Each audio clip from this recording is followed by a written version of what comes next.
Hi అండి, నమస్తే. Welcome back to Saroja's kitchen. ఈరోజు వీడియోలో సింపుల్ లంచ్ బాక్స్ రెసిపీ టమాటా రైస్ ఎలా తయారు చేయాలో చూద్దాము.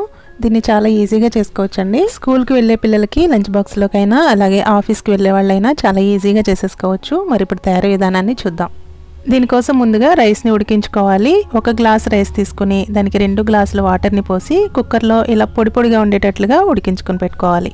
తర్వాత 4 పెద్ద సైజు టమాటాలు తీసుకుని ముక్కలుగా కట్ చేసి మిక్సీ జార్లో వేసుకుని ఇలా మెత్తగా ప్యూరీలాగా చేసుకుని పక్కన పెట్టుకోవాలి. ఇప్పుడు స్టవ్ ఆన్ చేసి ప్యాన్ తీసుకోవాలి. దానిలోకి 2 టేబుల్ స్పూన్ వరకు ఆయిల్ వేసి ఆయిల్ హీట్ అయిన తర్వాత 1 టీ స్పూన్ పోపు దినుసులు వేసి ఫ్రై చేయాలి. ఇలా పోపంతా బాగా ఫ్రై అయిపోయిన తర్వాత సన్నగా కట్ చేసిన 1 పెద్ద సైజు ఉల్లిపాయ ముక్కలు, అలాగే పొడవుగా కట్ చేసిన 2 పచ్చిమిరపకాయలు, కొద్దిగా కరివేపాకు వేసి వీటిని ఎర్రగా ఫ్రై చేయాలి.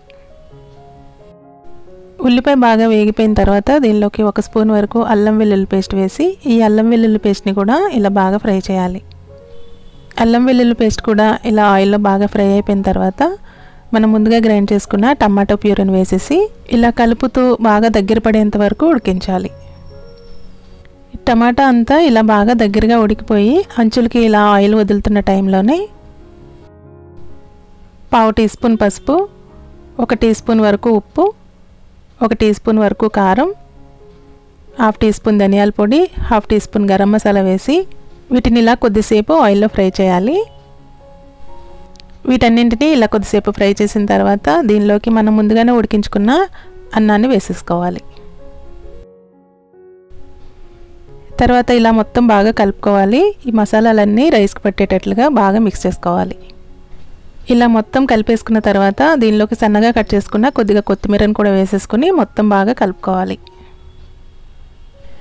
ఇంతేనండి, టేస్టీ టమాటా రైస్ రెడీ అయిపోయింది.